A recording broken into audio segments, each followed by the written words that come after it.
Hello, Brad here, just to say we're super proud that the Friday 5pm podcast is sponsored by the Malt Miller, the UK's best home brew store. We use the Malt Miller for all of our homebrew experiments, as well as tapping them up for advice and binging on their awesome YouTube channel all the time. That's why whenever we release a homebrew video, we put a recipe kit live on the Malt Miller, so you can brew with the exact same amazing ingredients that we did. The same ingredients used by pro brewers.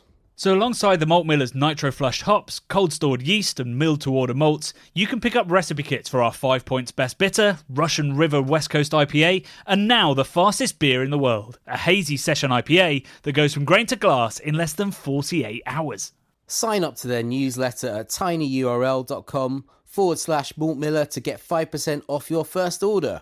With the Malt Miller's amazing customer service and Johnny's 48-hour recipe, you could order the ingredients on a Monday and be drinking the beer by the weekend. Speaking of which, it's Friday. It's 5pm. So enjoy this week's Friday 5pm podcast.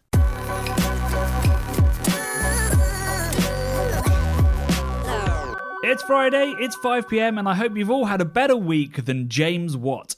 Oh, burn. Oh! So, I'll tell you what, man, he's a guy who probably needs a drink right now. What have you been drinking this week, Johnny? This is full of great links. We're so prepped for this. This week, actually, I have been drinking lots of Lucky Saint. Have you? Just keeping it really non-alcoholic, yeah?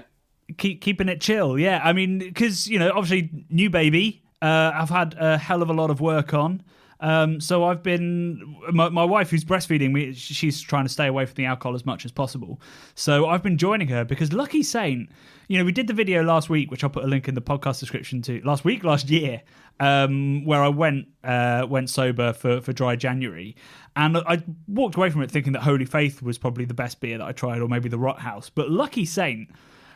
now that I'm drinking it regularly, is absolutely bloody amazing.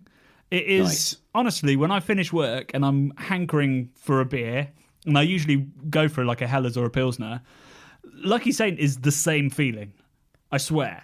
Long term, you're not going to get the alcohol kind of relaxation, but that first sip is just as glorious. So they've got that dialed in, the sort of that crispy boy freshness. That just exactly the bite of it, they're like, oh, yeah, that's refreshing. It's clean. It's cold. It's what honeyed I need. And lemony and cold, and like you can also the joy of it. The thing I've really enjoyed, and I think I did this in the video as well. It's like you can down half a bottle. You can really, it's like screaming into the abyss, just downing half a bottle of beer, but knowing it's not going to cause you any issues. Wow. Well, other than your wife giving you some strange looks.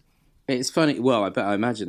What you need, mate, is you need a beer bottle bong, which is a suggestion that I've had this week from Discord forum about, a review I should do about bad beer gadgets. One of them that came through was a beer bottle bong.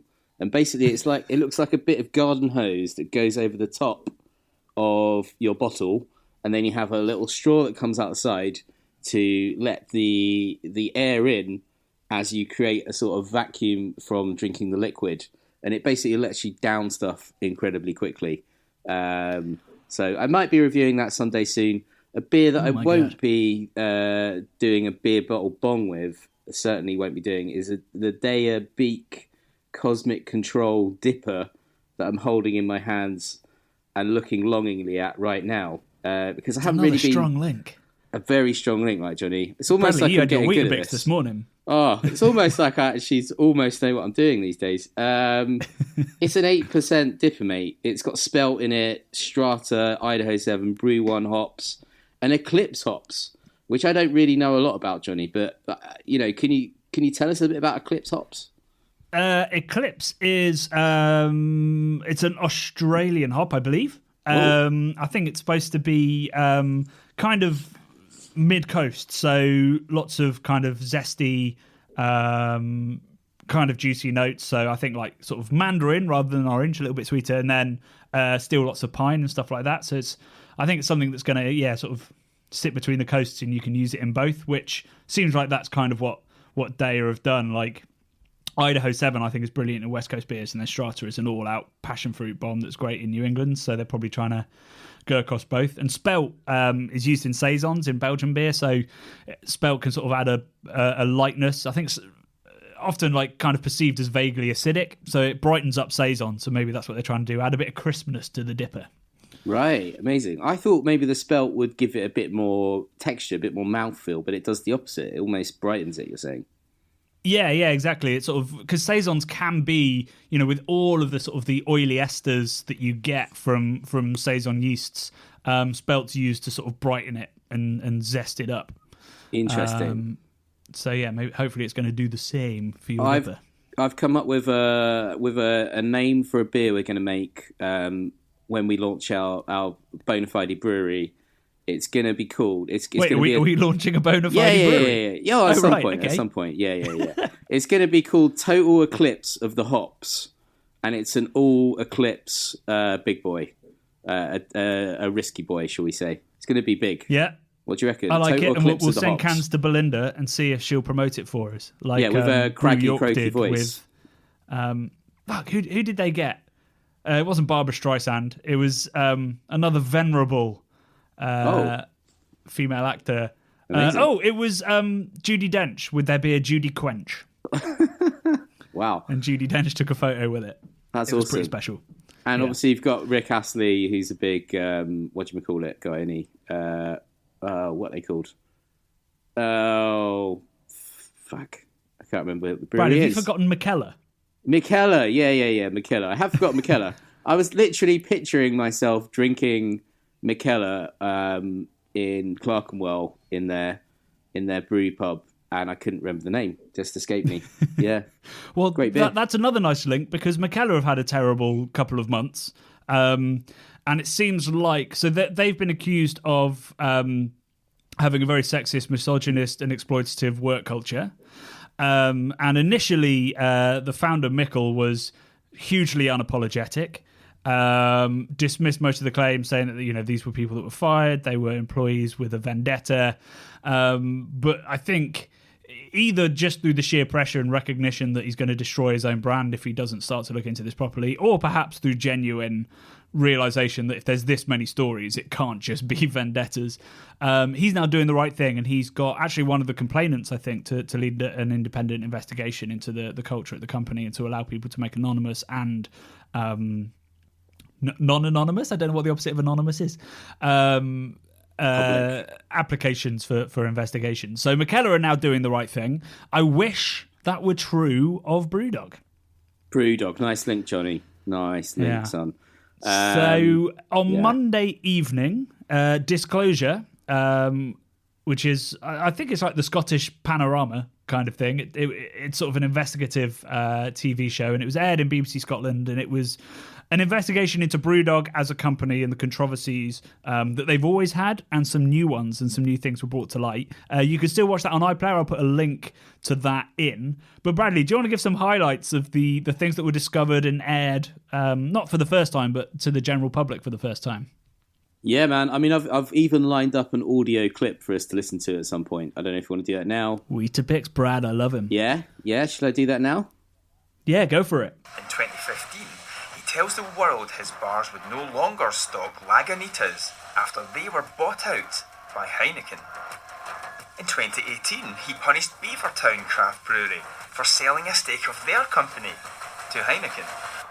Well, get a load of this.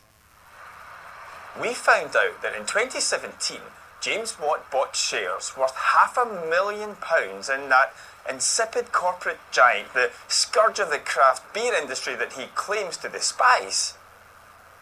Heineken. Take that, Heineken! So, that, for anyone that hasn't watched it yet, that last little take that Heineken bit was them like literally launching bottles of beer on a rocket and blowing them up in a promotional video. Bottles of Heineken. Oh dear. What do you reckon? Yeah, I mean, there's so many revelations. That one is probably the only one we didn't truly know about. So that was sort of the biggest investigative discovery of that documentary, and it was pretty shocking. So BrewDog, as you probably know, have spent the entirety of their existence slamming big beer, saying they want to, they want to compete with them and beat them by producing great beer for the masses, and to take down these sort of corporate machines that produce very bad beer with corporate machines. All the while, well, not all the while, during which time James has owned £500,000 worth of shares in Heineken. Now, James hasn't really responded to any of the allegations, not the allegations of pretty much sexual misconduct, of basically running a Ponzi scheme with his EFP, which we'll get into, but he has responded to the Heineken one in quite a hysterical way. So he responded on Twitter saying, like, yes, I own these Heineken shares, but I only bought them because I was trying to do a distribution deal with them.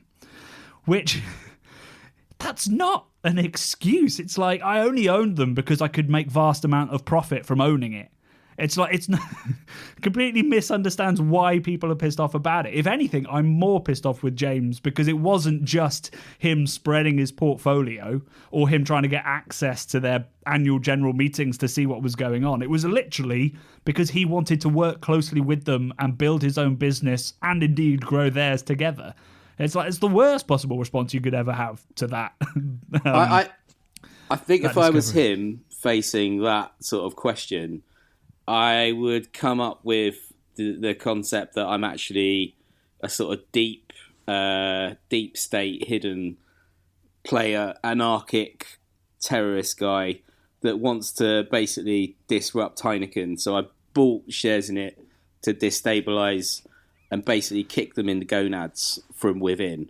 But I'm guessing 500,000 in shares in Heineken is probably a piss in the ocean in how many sort of actual shares there are in Heineken, and he wouldn't have any actual power to sort of do anything. So he can't even sort of rely on that, basically. So, But that's what I would have gone for. I would have said I was doing it as a kind of undercover psyops thing where I was going to just take him down from the inside, like sort of Fight Club style. You know? What do you reckon? So I've just looked up the stock market value of Heineken is around 45 billion. Okay. So, yeah, I mean, it's a pretty small investment in terms of what Heineken's thinking. But in terms of, if you're just doing that to try and get a distribution deal, $500,000, that's a significant chunk of money. So I don't really buy that. I think it probably was an investment. Even if it was partly to get this deal over the line. But also, I've never heard of that. That feels dodgy. We'll do a distribution deal with you if you give us $500,000 in investment. That doesn't feel like... That feels like a very corporate way of doing business, sort of the kind of handshake you do on a golf course kind of nonsense, which is... It's a bit of a blood offering, isn't it? It's like, I'm offering you up some real sort of chunk of something that means something to me. This is a meaningful relationship kind of thing, basically. You're buying a sort of diamond necklace for your girlfriend on the side or something. Doing a Love Actually, yeah. So that was pretty shocking and completely undermines all of James Watt's integrity when it comes to his business standing. On top of that, so there was the revelation, which wasn't really a revelation because it was in the small print the whole time, but essentially any equity for Punk's member, so this is the crowdfunding campaign where you buy shares in BrewDog. Anybody that invested after BrewDog sold 24.5% of the company to a venture capitalist firm. If you did that afterwards, there's very little chance of you making any money back. Yes, because they fundamentally changed the sort of share structure, and they created a new type of share for TSB. Was it TSB? I think they were called TSG. Yeah. So that they had this sort of type of share called a Type C, and all of the investors had a Type B, and Type B would be diluted by Type C if BrewDog, when it floats on the stock exchange, doesn't make its predicted sort of IPO offering. So basically, if it doesn't sort of float at 2 billion valuation, everyone who's invested post that buyout, all of their share value is diluted because they've guaranteed, I think it was a 24% per year growth. 18%. 18% growth to those guys, promised it to them. They haven't promised anything to the investors, and there's obviously even sort of lines within the paperwork when you're sort of joining up to the effect that, you know, your money's at risk essentially. But, you know, apparently it's very much out of the ordinary to promise an 18% rise year on year. I mean, it's that kind of share deal is very, very common when a big investor like that comes in, but 18% is extraordinarily high. So what I think it shows is that BrewDog were desperate, absolutely desperate for that financial input. I think they'd overstretched themselves, and James Watt has said in a post on LinkedIn, he said that between 2015 and 2018 they massively overstretched themselves in terms of personnel, in terms of growth, and didn't see the returns they expected. So I think that's probably where that deal came from, and why they had to say, yeah, we guarantee an 18% return. Which, I mean, you know, you could call it good business, and I think the documentary makes that point. But if you're not going to be very open about that situation, then it completely, again, undermines the idea of equity for punks. I feel like if it was equity for punks, it would be, you know, fair share of profit for everybody. Yeah. I mean, that's it. So now equity for punks takes on a very different meaning. It's like everybody that invested is an idiot, is basically how they're looking at it now. It's almost, somebody on Twitter, when I was talking about it, called it a Ponzi scheme, and the definition of a Ponzi scheme is an investment sort of vehicle where the early investors earn all the money, and the more people they bring in later into the deal who won't make any money, you know, the better. That's how they make all of their money, and that's kind of how it's structured now. You know, it's not an illegal Ponzi scheme, but that's how it's structured. Yeah. They have to keep bringing new people on to keep feeding the beast, right? Yeah. Almost. So yeah, it would in the documentary. It's like they raised that money from the investment company, and then within under a year they did the next round of investment, which I think probably cheesed a lot of the equity punks off who'd been there a while, because it probably felt a little bit like, what do you need that money for? You've just taken a massive chunk from the corporate world. So yeah, I mean, this is genuinely, it was a great experience. I went to Columbus, Ohio on BrewDog Airlines with a bunch of amazing BrewDog fans that were just so passionate and honestly super nice people. I had a bloody fantastic time hanging out with them, but they were totally bonkers about BrewDog, to the point where some of my mates that I made there got tattoos. The first night, I think it was the first night, they went and got BrewDog tattoos on their on the tops of their hands. This sort of stamp, we had like a BrewDog passport stamp when we went on the flight. They got that tattooed on their hands, and I think they did it because they got 20% off of merch and at the bar and everything else, but they also did it because they bloody loved BrewDog. And I kind of want to know how these guys feel, you know, after watching that. They must be hurt. Yeah, I mean, it has to. And I think, you know, lots of people are saying, like, oh, you know, is it that bad because most of the investors, something like 90% of the investment in BrewDog is from people that own one share. But I think that's still exploitative. You know, you're tapping into these people's emotions. You've got them to buy into your brand so completely they're getting tattoos. Yeah. Simultaneously knowing that you're pretty much lying to these people. But then you're going to pull that rug from under them. So yeah, they're only going to lose 50 quid, but they've got a goddamn tattoo of you on their hand now.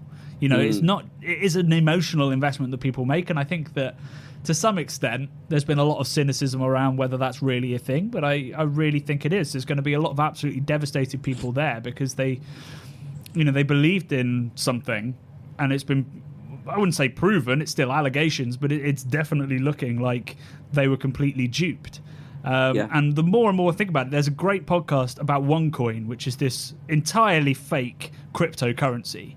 Yes, where, again, they've talked almost exclusively about the emotional attachment. Like, they claim that they're going to take down the traditional banking system, because all these people, they call them the great unbanked, the people that don't actually have a bank account.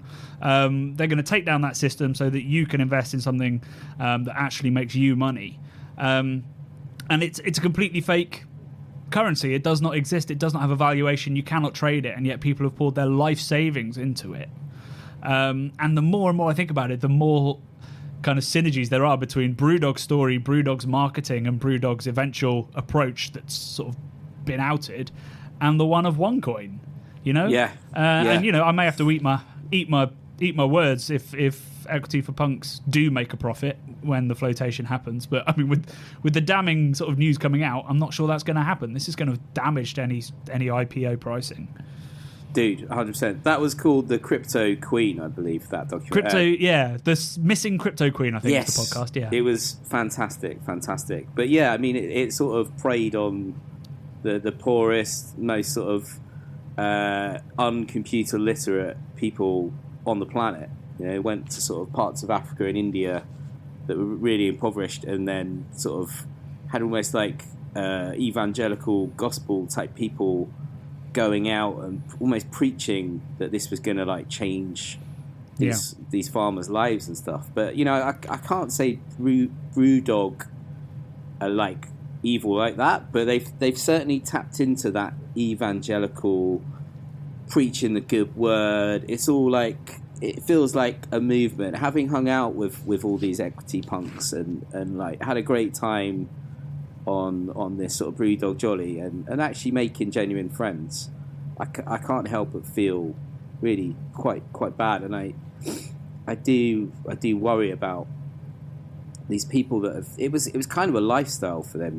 like their football team. It was not like any other sort of brand that I've experienced before in the brewing sector, where people, they just loved it. Like it was everything to them.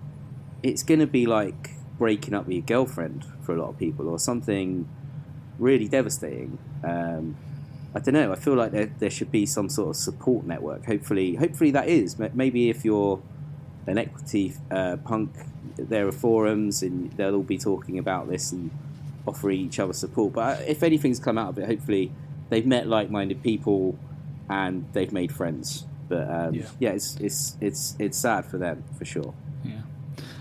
Just before we move on to this week's video, should also say, we haven't even addressed like the allegations specifically against James Watt and his conduct within the company, the exploitation of the workers that are within it. But we do have hopefully some content in the works that will address not specifically BrewDog, but that side of it was really shocking. But to me, I watched that like, that's happening all over the fucking industry. This isn't unique to BrewDog, and I hope that lots of breweries were looking at that going, we need to shore up this ship and make sure that we're doing things right and by the book and getting proper HR practices in there. So we do have some content in the works with Brave Noise, the amazing campaign that's trying to stamp out misogyny and get companies to put together proper codes of conduct. So more on that in a couple of weeks. Shall we talk about the video, Bradley? Oh, I think we should. I'm still a bit G'd up about this BrewDog documentary, but mate, this is a real milestone video for the channel. And what it represents, where we started our journey and where we are now, where we're able to build a bloody building to be homebrewing in, and to be collaborating with some of the bloody absolute luminaries of the craft beer world. It's incredible. Yeah, I mean, I really didn't sort of think of it that way, like, and we say in next week's video, we do say like, this is a big moment for us, we've got a space that's now ours. We can now say like, back to the studio or something like that, and we can brew, and I don't have to keep taking my bloody homebrew kit apart and putting it back together each time I want to brew. So from a practical perspective, it's sort of how I was thinking, and obviously having a nice set on which to film. But I got a tweet, I did a tweet yesterday saying, just added 250 grams of hops, nearly half of it Simcoe Cryo from Yakima Chief, to the Russian River Brew Co. West Coast IPA homebrew, and now the Brewdio smells like heaven. And I just Whoa. tweeted that out, just sort of updating people. And Freddie Hodkin tweeted back going, imagine reading this tweet to yourself when you started the channel. What would you be thinking? And it sort of hit home what the Brewdio actually means. You know, we started this. When we started this, and with Jim, the third member who was there for about a year, we said to ourselves, you know, an abroad trip, I think to New Zealand. We were like, that's what we're looking for. That's all we want from this. Like, to get to travel. To go see the hop harvest in New Zealand, that would be amazing. And now it's a fully fledged business with an office, and we're doing a homebrew collaboration with arguably the greatest brewery in the world. Dude, it's beyond bonkers. We still haven't made that New Zealand trip, by the way. If you're listening, No, I did get invited on one, but sadly couldn't make it. Yes, I think we need to do that still. But man, how many other milestones have we made? It's an incredible ride, and you know, just to sort of be working with Grainfather as well, who are just fantastic at what they do, and partnering up with Malt Miller for providing all of our sort of home brewing, what would you call it? All of the hops and everything. Actually, Yakim Chief as well. At this point, it's just incredible, isn't it? To sort of be partnering up with all these amazing big dogs that are just killing it in their fields, and now we get to make videos with them in a space that, you know, Patreon and various other things have paid for. It's an incredible state of affairs that we find ourselves in now. Yeah, so if you haven't seen it, this week's video was the building of the Brewdio, which I started filming back in August last year and finally finished in January. Because I filmed the actual screen grabs of me browsing the internet and stuff only a couple of weeks ago. It says January sale, but I assure you the rest is legit. So yeah, I mean, it is the construction of it. I missed some important parts, which is why there've been some questions about what I've done about water and the base and different parts like that. Just because when you're building something, your mind is sort of on the building of it and not messing it up. So I missed some bits which annoy me, but I think it felt like a journey, right?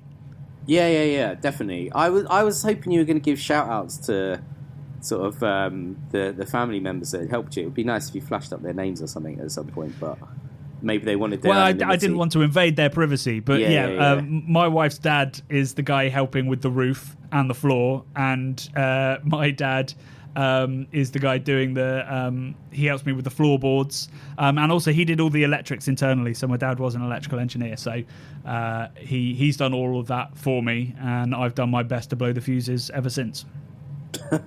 Yeah, I mean, I was there when we were building the base and then putting the walls up and getting it all straight and true, so I would like to think that, you know, I was there at one of the critical points when the building was sort of the first stones were set in, essentially.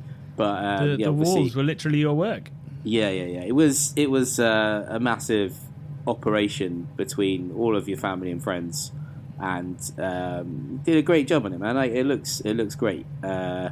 Maybe one day I'll get a similar sort of bar or something in my garden, or maybe a tech lab, and I'll deliver beer down to you. Yeah, like a lowbrow tech experimental lab where I just put things to the test. You know, in a similar sort of style to the home brewery. But mate, honestly, it's so good. It's so good, and I'm so happy we've been able to do it this year. Did you see any wonderful comments on the video?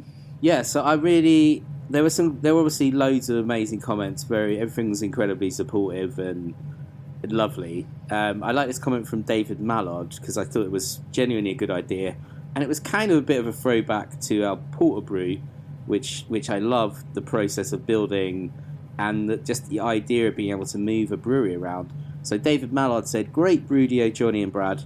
A suggestion: put wheels on the bottom of the G40 platform.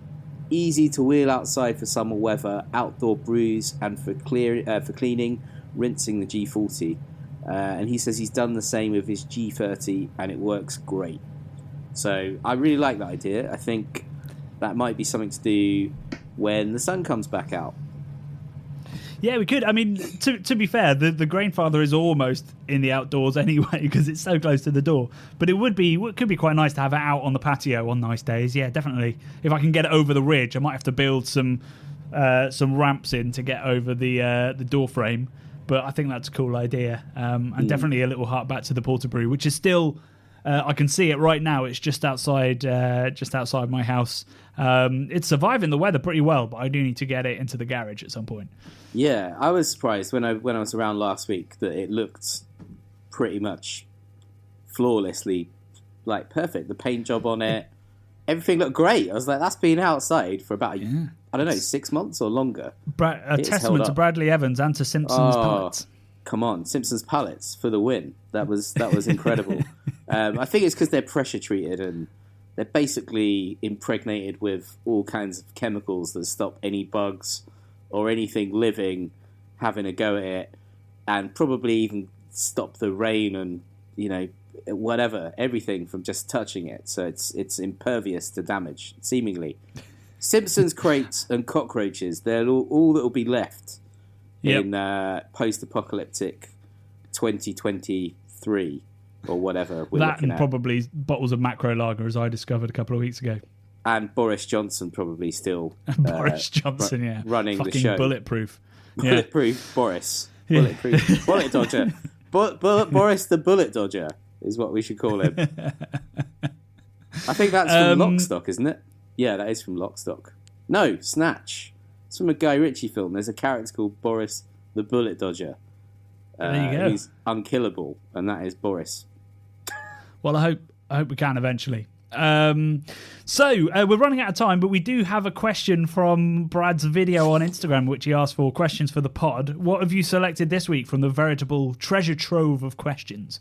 So I've gone light, Johnny. I've gone light because we've been talking about such heavy subject matter. Indeed. So this comment was from Real or What, and he said best ever pizza topping combination.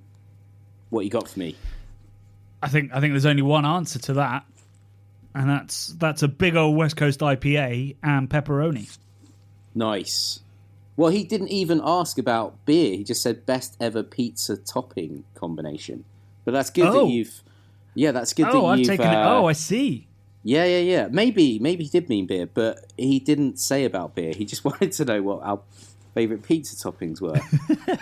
Okay, you go first. I'll have to think about that one. Well, now I've just sort of stunned myself a bit with that realisation. But certainly going back to a brewery we love, 5 Points, at the Pembo Tavern, they've got pizza guys called Ace Pizza. They do this incredible pizza, which has got sweet pep all over it, and drizzled, is it chili honey or just straight up honey? I can't quite remember.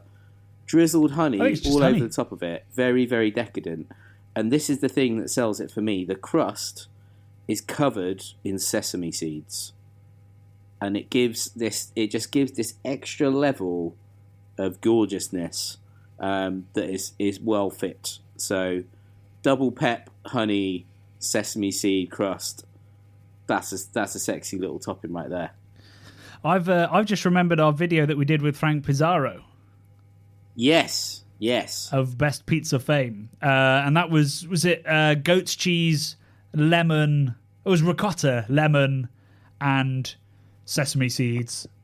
Yeah, it did have a sesame else. seed crust, didn't it? I thought it had some Italian sausage on it maybe, but maybe not. I might have just been remembering it sort of very... I'm rewatching The Sopranos, so all I think about now is ricotta. They call stuff like ricotta. There's actually a great article on a website I like called Atlas Obscura, which is about the sort of New Jersey, New York American Italian dialect, and why Italian American dialect sounds so incredibly different in the way they pronounce Italian words to how they sound if you go to Italy and ask them how they say a word. It's a very interesting article. It basically goes back to when Italy was lots of tiny little different nation states, each kind of place, like Napoli and all these different like little almost like principalities within Italy had their own dialects, and it was only I think 100 years ago or less that they sort of got together and went, actually, we're all saying these different words and these different pronunciations. We need to decide on, like, essentially like the Queen's English for Italy. And they went with, I think it was a Northern Italian way of speaking, and then that was kind of rolled out to everyone. That's the way everyone should talk. But people that had emigrated from Italy to America prior to that were still speaking a lot of these regional dialects, and that is what is going on with New York, New Jersey Italian Americans. They're from these certain parts of Italy pre the sort of unionization of the way people spoke. So anyway, it's a great article on Atlas Obscura. Well, there you go. Every day's a school day on Friday 5 p.m. Yeah, man. Yeah. Well, good reading, Bradley. I think we need to call it a day there, or else, I think this is the longest podcast we've done, the longest Friday 5 p.m. Could be. It could be. So yeah, that's all we've got to say for this week. But next week is one of our biggest videos ever. We will be using the new BrewDog to brew a collaboration homebrewed West Coast IPA with none other than Vinny Salerto of Russian River. The interview that I did with Vinny is so amazing that although there's only a couple of minutes in the video itself, I will be publishing the full interview for Homebrew Nerds separately. So watch out for that as well. Might be next week, might take a bit of editing because it is well over an hour long. But that will eventually come as well, so it might be next week. Also, we've got a podcast all about cider coming out pretty soon. I need to do the intro and the outro with Rob, but then we'll be away, and obviously it's wassail time out in Herefordshire and Kent and all the places that make amazing British cider. So we're going to try and time it for that and see how it goes. So lots of content to come. And the last thing I should say is we've just booked our first international trip for 25 months. Way 25 months. Hey! Bloody hell. So yeah, Brad and I are very excited to be headed to pay our respects at the Church of Omnipollo in early March. Oh, you've dropped it. I thought we might hint at where we were going, but you've just full on gone for it. Awesome. I've just gone for it. I've been teasing Russian River for so long. I just wanted the Omnipollo one out in the open. Yeah, man. Worshipping at the church. It's going to be great. Exactly. So that's everything for this week. Watch out for all that lovely content coming your way, and we will see you on Wednesday with Vinny.